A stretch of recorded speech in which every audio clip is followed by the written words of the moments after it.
Bonjour mes chers élèves. Alors aujourd'hui on va corriger les exercices que je vous ai donnés hier, les exercices supplémentaires de la leçon de la reproduction chez les végétaux ou bien chez les plantes. Alors j'espère que vous allez faire le devoir sur vos cahiers d'exercices pour comparer ce que vous avez fait et ce qu'on va expliquer, ce qu'on va corriger aujourd'hui. Alors, ce qui concerne l'exercice 1, vous avez deux questions. La première question, associez le mot à sa définition. Par exemple, vous avez fleur, germination, sporange, etc. Alors, la première question, phénomène qui permet à la graine de former une nouvelle plante. Alors, c'est quoi le phénomène qui permet à la graine de former une nouvelle plante? C'est la germination, bien sûr. Donc, c'est B. La germination, c'est le phénomène de germer une graine pour nous donner une nouvelle plante. D'accord? Alors, 2. Ils se trouvent sur la face inférieure des feuilles de fougère et produisent des spores. Alors, on a vu au cours le fougère, on a vu sur la face inférieure, on a des particules, des petites particules en jaune. Alors, ces particules, on les appelle comment? Sporanges. Bien sûr, ce sont des sporanges. La troisième question, elle provient de la transformation d'une ovule grâce au pollen. Il provient de la transformation d'une ovule grâce au pollen. Alors, la partie qui reste, on a deux parties qui restent dans la fleur lorsque la fécondation se déroule. On a l'ovule et l'ovaire. On a dit que l'ovule va nous donner la graine. Voilà. Alors, elle va nous donner la graine, c'est-à-dire F. 5. Il précède le fruit. Alors, avant le fruit, qu'est-ce qu'on a?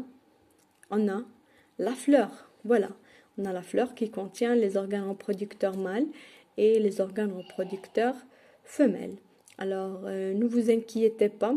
Je vais vous envoyer la correction. Alors, j'ai corrigé sur une feuille. Je vais vous envoyer la correction. Donc, et si vous avez des questions, n'hésitez pas. D'accord? La question 6, elle forme un cercle entre les pétales et le pistil qu'elle entoure généralement. Alors, qu'est-ce qu'on trouve entre les pétales et le pistil? On trouve les étamines. Voilà. Si vous prenez une fleur et vous cherchez là-dedans, vous allez trouver, on a vu les organes protectrices et les organes reproducteurs chez une fleur. Alors, on a entre les pétales et les pistils, on a ce qu'on appelle les étamines. Alors, elles sont contenues dans les sporanges, bien sûr, elles sont contenues dans les sporanges. C'est-à-dire quoi? C'est-à-dire les spores. Voilà. Alors, à l'intérieur des sporanges, on trouve des spores, comme on a vu au cours de la leçon. Alors, un ensemble de spores qui forment un sporange. On a parlé de 64 spores. Donc, l'exercice 2, vous avez répondre par vrai ou faux. Les plantes à fleurs produisent des spores.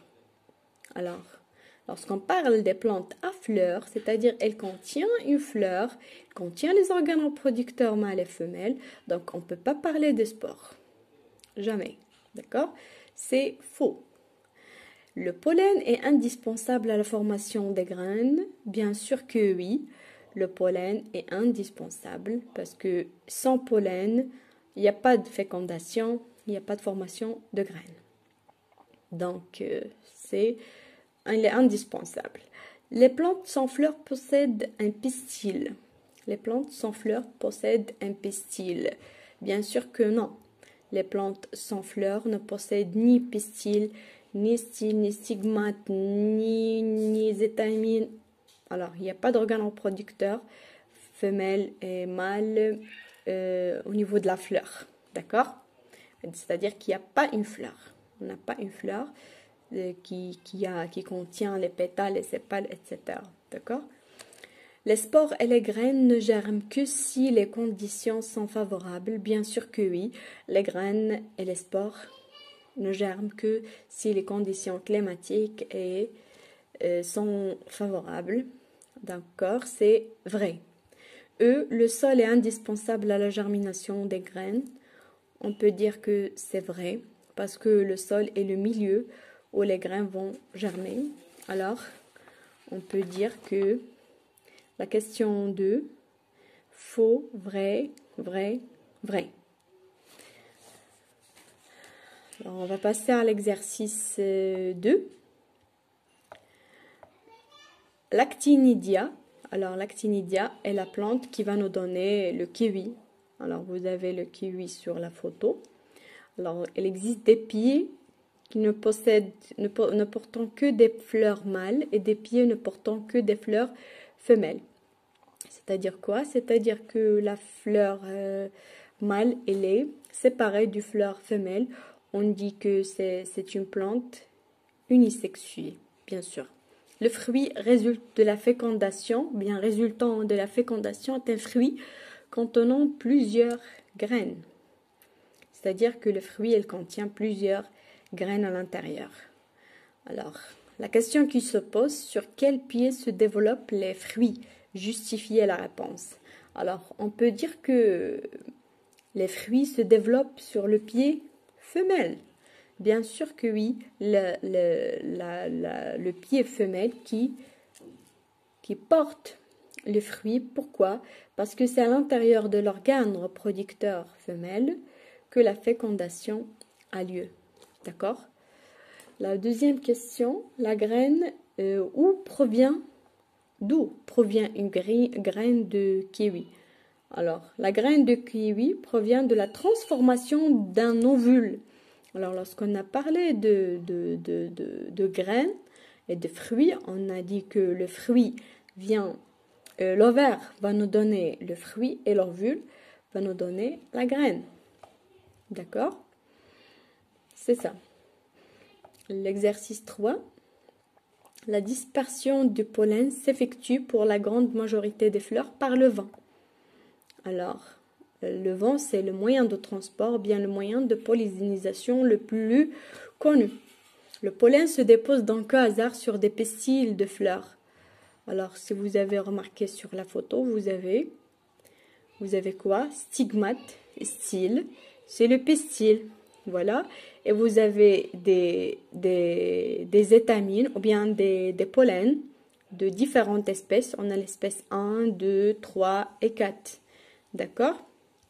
Des expériences de germination de grains de pollen sont effectuées. On dépose sur un même pistil 4 grains de pollen pris chez 4 espèces différentes. D'accord? C'est ça ce que vous avez sur le schéma. Vous avez 4 grains de pollen pris de 4 espèces différentes. L'une étant issue de la même espèce que le pistil. Alors on peut dire que une qui est issue du même espèce que le pistil. D'accord? Alors voilà, on a les espèces 1, 2, 3, 4, stigmate et style. Alors sur la photo, on peut dire que ces grains de pollen qui a germé le tube pollinique, qui est du même espèce que le pistil. Alors, la question 2, c'était indiquer les résultats obtenus. On peut dire que la graine de kiwi provient de la transformation de ovule. Alors, non, c'est pas ça.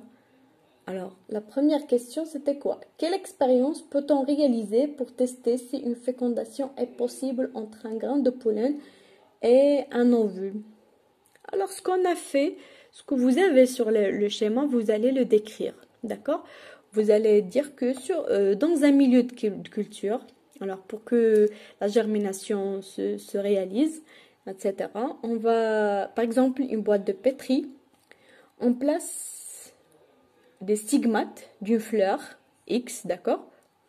Et autour, sur le bord de la boîte, on dépose des grains de pollen. Voilà, on a 4 grains de pollen de 4 espèces. De façon régulière, hein? Voilà, et on va attendre les résultats. C'est la question 2. Oui, c'est la question 2. Indiquer les résultats obtenus. Donc, les grains de pollen ayant développé des tubes polliniques en direction du stigmate peuvent faciliter une éventuelle fécondation. Alors, puisque on a attendu quelques temps, on a observé que un grain de pollen est là développer un tube pollinique. C'est-à-dire quoi? C'est-à-dire que l'entérozoïde, elle va passer à travers ce tube pollinique pour féconder quoi? L'ovule. L'ovule qui est à l'intérieur de l'ovaire. Alors, on peut expliquer ou bien on peut déduire que ce grain de pollen qui est du même espèce que le stigmate ou bien que le même espèce que le pistil. Alors on peut déduire ça parce que les 3 d'autres grains de pollen des autres espèces n'ont pas germé.